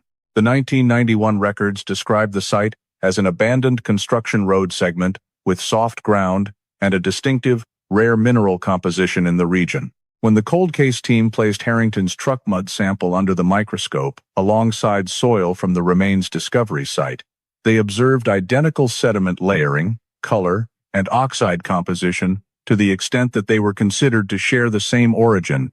This match did not conclude any specific behavior, but it confirmed Harrington had been in a little-known area, used only briefly as a material dumping site, and not on any regular commercial route. These findings led the investigators to question his purpose for being there precisely during the unaccounted-for time window. Looking back at the overall route from the factory to Highway 62, and then to the I-77 segment, where the soil matched each point connected naturally into a sequence of movement, consistent with Harrington taking a 5 detour to avoid being tracked. The facts were rearranged into a detailed timeline. Harrington left Canton at night, fueled up near where Miranda may have appeared at Highway 62, traveled a parallel route to her possible path, appeared on highway camera footage, then vanished from records for exactly 2 hours, the time frame aligning with a route leading to the site where unidentified remains were later found. The mud on his truck, matching the soil there, made the 2-hour gap the most critical part of the investigation. When the analysis was completed, the cold case unit flagged the road segment leading to the 1991 remains discovery location as an area requiring resurvey because the geological data and timeline both showed Harrington had passed through that place during a period with no explanation. The trail of highways, fuel receipts, blurry camera footage, and mineral analysis formed a tightly linked movement map, leading the investigative team to realize that what happened during those 2 hours could hold the central role in Miranda Cole's disappearance. When the mud sample analysis showed a match with the area where an unidentified set of remains was discovered in 1991, the cold case unit immediately reopened the file on those remains. The old report described the skeleton of an adult female found by a group of hunters in a remote wilderness area east of I-77, a place with rugged terrain, rarely visited, and showing no signs of human activity.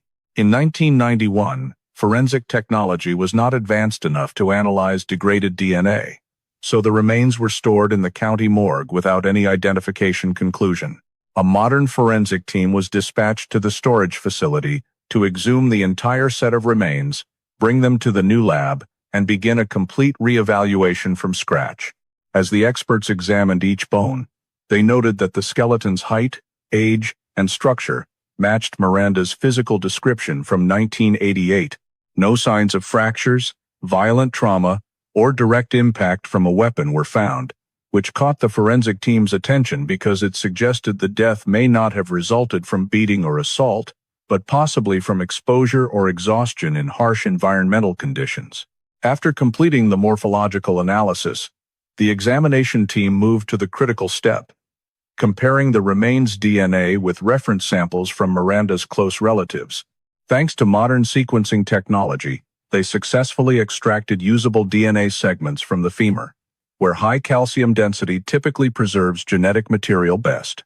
The analysis results showed a match of up to 99.97% with Miranda's close relatives, a figure strong enough to confirm the victim's identity. The forensic report concluded that the unidentified remains were those of Miranda Cole, missing since the afternoon she left Precision Auto Components. The identification shifted the police's full attention to the location where the remains were found in 1991.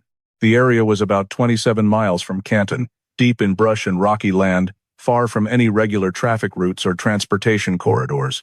Weather in that region in late June typically featured intense daytime heat and rapid nighttime cooling, with hard, dry terrain that made movement difficult, especially for someone unfamiliar with the area or already in a weakened state.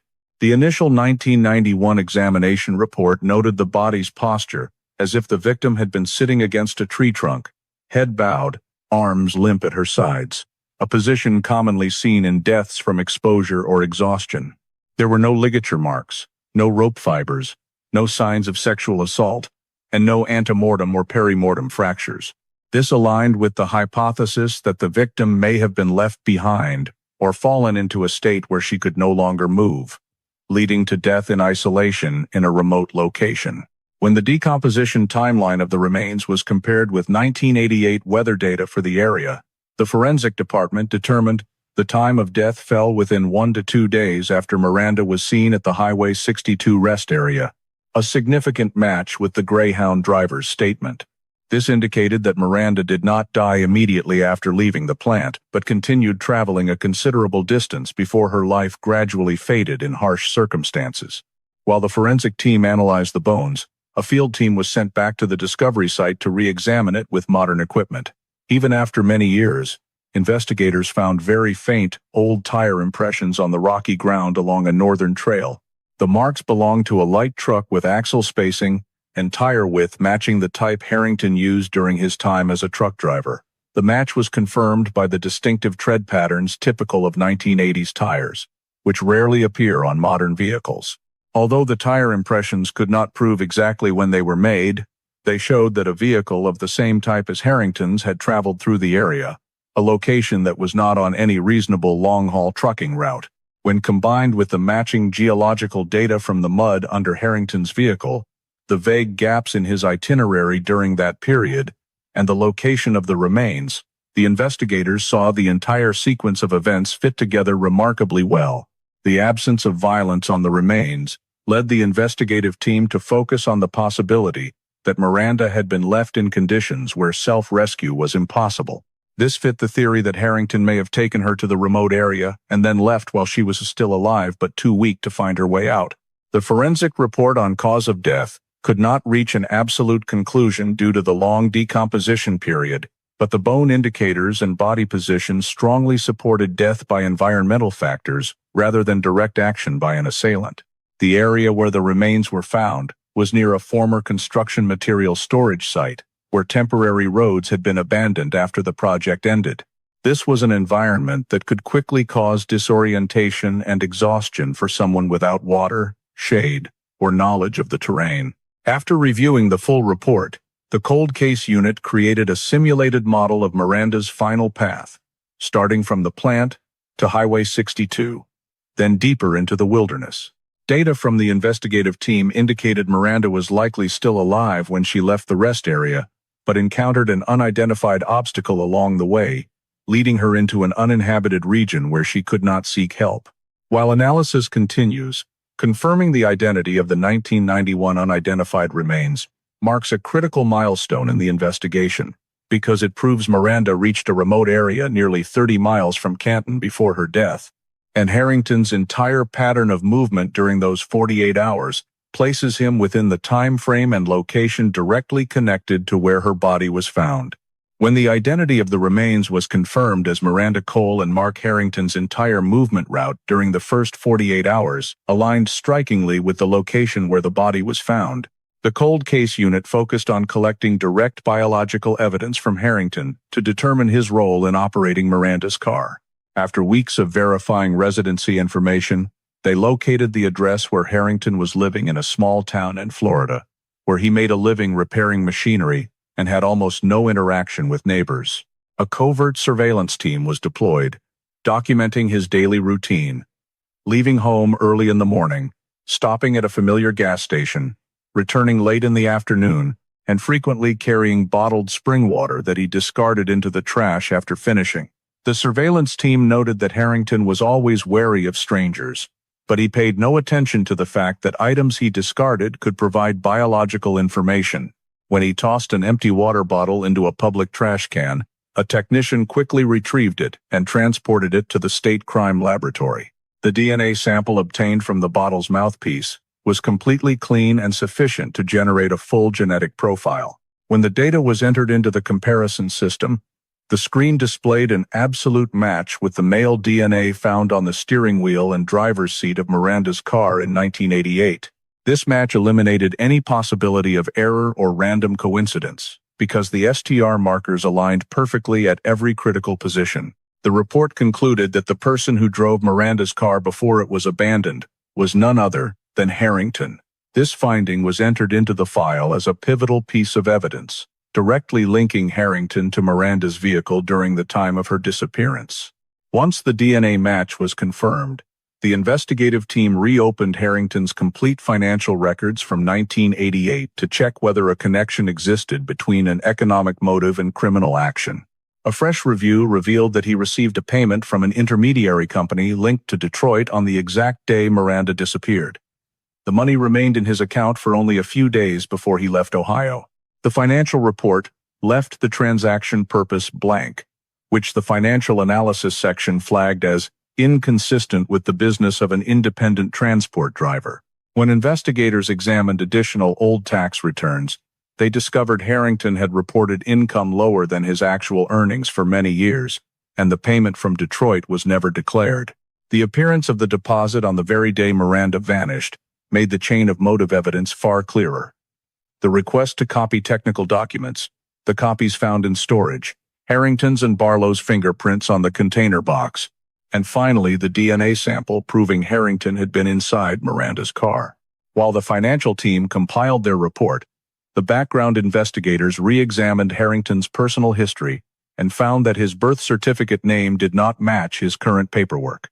Civil registry archives from the 1990s showed he had filed for a name change in 1990 and again in 2001, with each change moving him to a different state before he settled in Florida. Changing names during this period was not illegal, but the frequency and sensitive timing drew the investigators' attention. The first name change application listed a vague reason, personal circumstances, while the second cited administrative error. No documents explained further, but changing identity twice during the period when matters related to him were unfolding caused the team to question the hidden purpose behind these actions.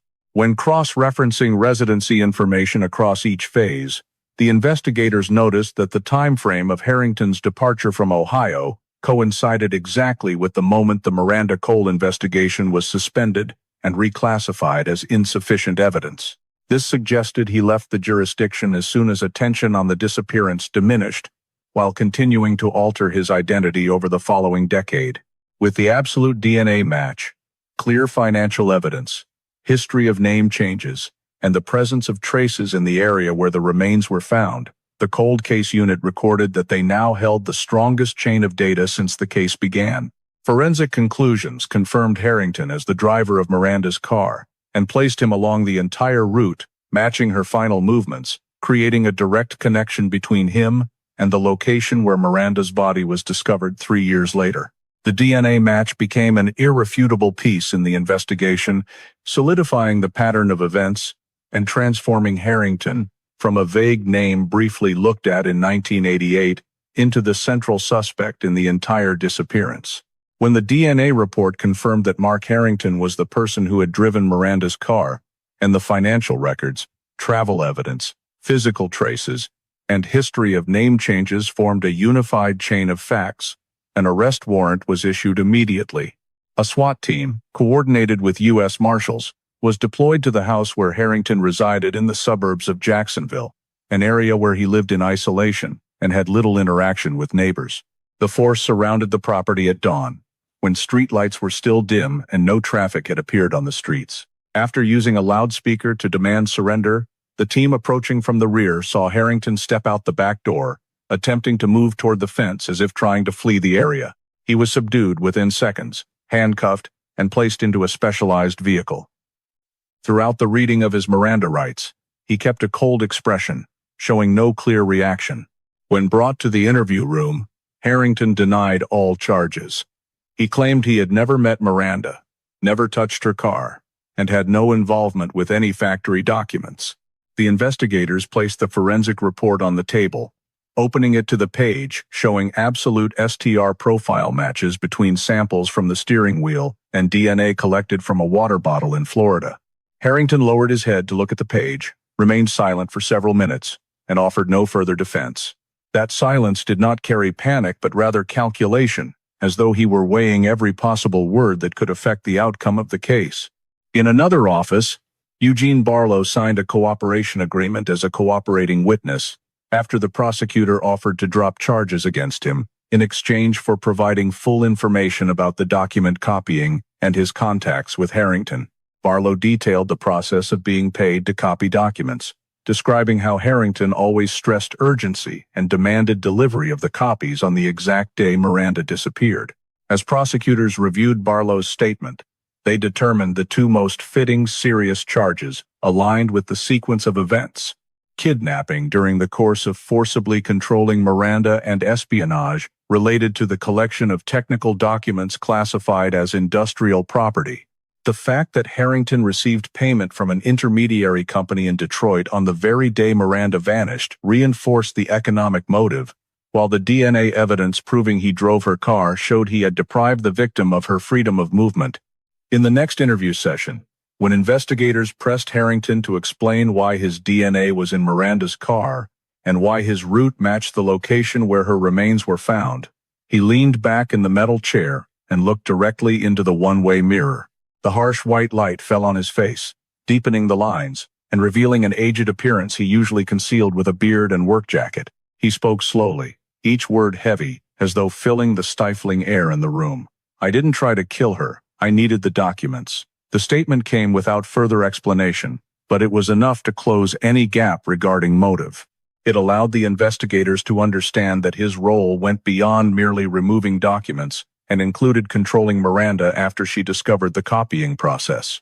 This admission did not change the nature of the charges, but it clarified why Miranda was taken from the factory area and why she appeared at different locations before her death.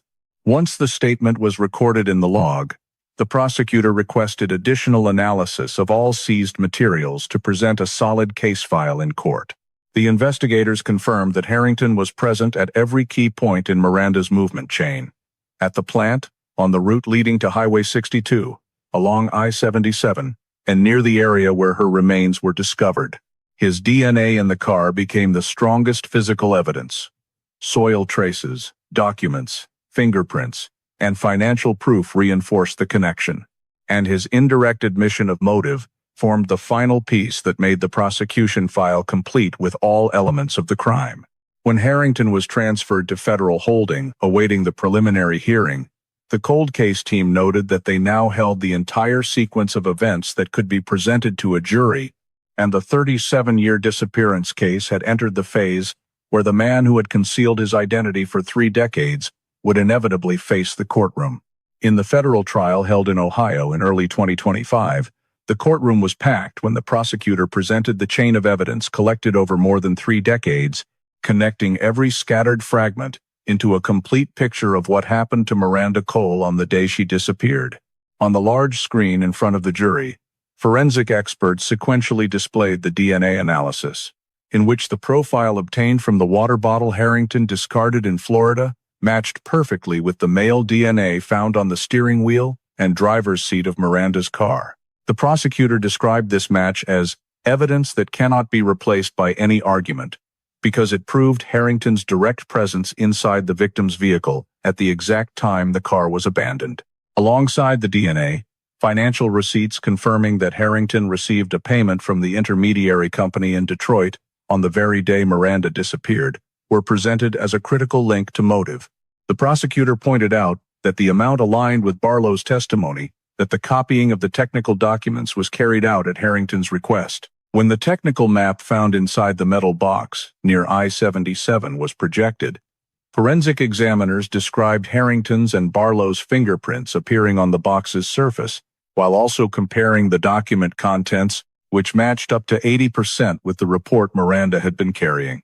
A geological report was introduced immediately afterward, showing that the soil sample adhering to the undercarriage of Harrington's truck in 1989 matched completely with the soil type at the location where Miranda's remains were discovered in 1990. The prosecutor described this match as a movement trace because it tied him to the victim's place of death during a period he could not account for. Combined with the highway camera image capturing the green truck, whose last 3 license plate characters matched Harrington's vehicle on the night Miranda disappeared, the chain of evidence formed an inseparable, logical path. Barlow took the witness stand in a state of visible tension. When questioned, he confirmed that Harrington had paid him to copy the technical documents related to the Detroit project, and affirmed that he had seen Miranda discover the copy in the photocopy room. Barlow recounted the scene of Miranda trying to retrieve the stack of documents and expressing her intention to report the matter to management. He also testified clearly that Harrington was present in the factory area right before shift end and took the copies directly from him. Barlow's testimony was emphasized by the prosecution as a pivotal point in the forensic timeline, because it placed Harrington in direct contact with Miranda just minutes before she vanished. The defense attorney attempted to build an argument that Miranda may have left the factory voluntarily after the confrontation, that her appearance at the Highway 62 rest stop showed she was still in control, and that her departure from Canton did not necessarily indicate coercion. The attorney argued that being seen alive and apparently calm at the rest stop could suggest she was not being held or restrained. However, the prosecutor immediately countered by presenting the timeline analysis in which the time gap between when Miranda left the rest stop and the estimated time of death showed she quickly entered a condition that prevented further movement. The prosecutor also detailed the location where Miranda's body was found, a desolate area with no major roads, making it implausible that a woman unfamiliar with the terrain could have reached it on her own. The matching soil evidence from Harrington's truck rendered the Miranda left voluntarily hypothesis untenable. In the next presentation, the prosecutor argued that even without signs of violence on the bones, the act of abandoning the victim in a wilderness environment, with no means of self-rescue, constituted kidnapping resulting in death under federal law.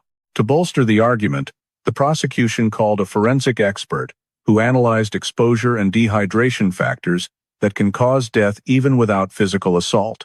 The expert stressed that the body was found nearly a mile from the nearest trail, indicating the victim had been unable to escape the area on her own. The defense tried to ask questions implying Miranda might have left the vehicle in a state of panic and then become lost, but the prosecutor rebutted with data on Harrington's route and the 2-hour unaccounted period that coincided with the time the victim could have been taken to the remote area. When the prosecution brought Harrington up for cross-examination, he continued to deny all responsibility. However, when the investigator read aloud a statement from his first interrogation, "I didn't try to kill her, I needed the documents," the jury's eyes turned toward him. The statement did not deny controlling Miranda, nor did it refute taking her from the factory area. Instead, it reinforced the economic motive, consistent with the payment he received from Detroit. The jury deliberated for nearly a full day before returning to the courtroom. The jury foreperson stood and read the verdict in a firm voice. Harrington was guilty of kidnapping resulting in death, a federal offense carrying a maximum penalty of 40 years in prison. The judge sentenced Harrington to 40 years in federal prison, with no possibility of early parole during the first 3 decades. Eugene Barlow received a suspended sentence, along with an obligation to cooperate in all subsequent proceedings, because his role was limited to copying documents and did not directly cause Miranda's death. When the trial concluded, the verdict was regarded as the final milestone of an investigation that spanned more than 30 years, in which every disjointed piece of evidence had at last been connected and led to judgment against the man who forced Miranda Cole onto a journey with no return on that summer day in 1988. After the federal court's verdict was announced and Mark Harrington was officially sentenced to 40 years in prison, the Stark County Police Department proceeded with closing the Miranda Cole case file, a file that had remained cold for 37 years and was only reopened thanks to the combination of modern DNA technology, financial analysis, and statements that had been overlooked in the early stages of the investigation. In a brief press conference at headquarters, a representative from the cold case unit announced the conclusion of the investigation, stating that every piece of evidence collected from the items inside the car, the mud on the vehicle's undercarriage, the fingerprints on the metal box, to the DNA found in Florida, had been placed into a single, consistent timeline, with no remaining reasonable doubt about the cause of Miranda's death. Miranda's family, who had spent nearly 4 decades searching for answers, were invited to receive her remains after all forensic analysis was completed. The wooden box was handed over with both hands, along with the full investigative report containing the final forensic conclusions, copies of the movement timeline, and a detailed description of the area where her body was found. Those pages recording her final journey were no longer vague entries in a missing person file. They had become a document that closed the family's long search. During the remains handover ceremony, the investigators explained the final conclusion. Miranda was targeted because of the technical documents tied to the Detroit project. Unauthorized copies had been made, and her confrontation with Barlow inadvertently forced Harrington to intervene to retain control of the documents. They made clear that she was not attacked with a weapon, but being taken to a remote area with no escape route left her unable to find her way back, resulting in death due to harsh environmental conditions. The forensic report identified the combination of dehydration, exhaustion, and exposure in a sparsely traveled area as the most reasonable cause. While the cold case team finalized all documents for archiving, they discovered a thin envelope, once marked "not relevant," tucked between 2 faded file folders. Inside was the torn piece of paper that had been recorded as missing during the 1992 inventory check. One half of the sheet still bore two penciled lines. Meeting 5:45 MC revision. When the handwriting was examined, technicians confirmed it matched the way Miranda made notes in her inspection drafts. The content suggested that someone had known in advance when Miranda would complete the document revision and planned to meet her right at the end of her shift. The piece of paper became evidence that her being approached was not random, but part of a deliberate sequence intended to obtain the documents before she submitted the final version. The case file was closed with the fragment marked as supplemental evidence, proving she had been under surveillance in the final hours before she disappeared. In the Canton community, the news that the perpetrator had been a familiar figure, a truck driver who frequently came and went around the industrial area, shocked many older residents. Some recalled seeing Harrington in the late 1980s, when he would appear around parking lots and warehouses. A sense of unease spread as people realized the man who had once passed through their quiet neighborhood had led Miranda down a road with no return. The police department held a community meeting to explain the full course of the investigation, emphasizing that the case was not closed due to lack of information, but because every critical question had finally been answered, with clear scientific, legal, and witness evidence. The lights in the cold case room went out as the thick case file box was placed into the final storage drawer, marking the end of one of the longest cases in the county's history. The bulletin board out front now held just one short line: Miranda Cole case resolved. For her family, this ending could not bring Miranda back, but it ended the long years of ambiguity between hope and despair. And for the community, Harrington's sentence became a statement that even when justice arrives late after 37 years, it still arrives fully, restoring to Miranda Cole the name and the truth she deserved. The story of Miranda Cole does not only close a 37-year case, it also shines a light on issues Americans still face today: personal safety, transparency in the workplace, and the importance of technology in safeguarding justice. Miranda was targeted solely because of a set of technical documents, was followed in advance as proven by the Meeting 5:45 MC revision fragment, and was ultimately left in a desolate place that led to her death. That reminds us that in a modern society like the United States, where economic competition never stops, covert actions taken for personal gain can have devastating consequences for innocent people. The first lesson is personal caution. Miranda discovered the documents were being copied, but confronted the issue alone. In today's industrial environment, where whistleblowers play a vital role, workers need far better protection when reporting violations. From her story, Americans can clearly understand that reporting fraud or wrongdoing should go through safe channels, with witnesses present or with legal support, to avoid placing oneself in danger. The second lesson comes from the initial investigative oversights. The Greyhound driver's report was never entered into the official file. A photo was cropped and lost a critical part. The torn paper disappeared. Those small mistakes delayed the case significantly. This reflects the ongoing need for greater accountability in law enforcement systems. Americans today understand that public trust in authorities is only maintained when evidence handling is transparent and no detail, no matter how small it seems, is overlooked. Finally, DNA technology reopened the path to justice for Miranda. That reminds us that scientific progress does not only serve daily life, it is also the last safety net preserving truth. In American society, where freedom and justice are seen as foundational, Miranda's story delivers a clear message.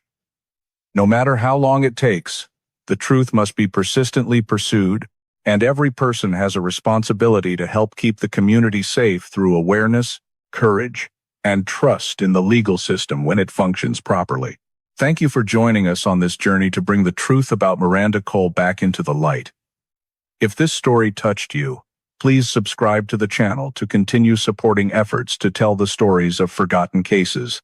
We'll see you in the next video, where we keep searching for justice for those who deserve to be heard.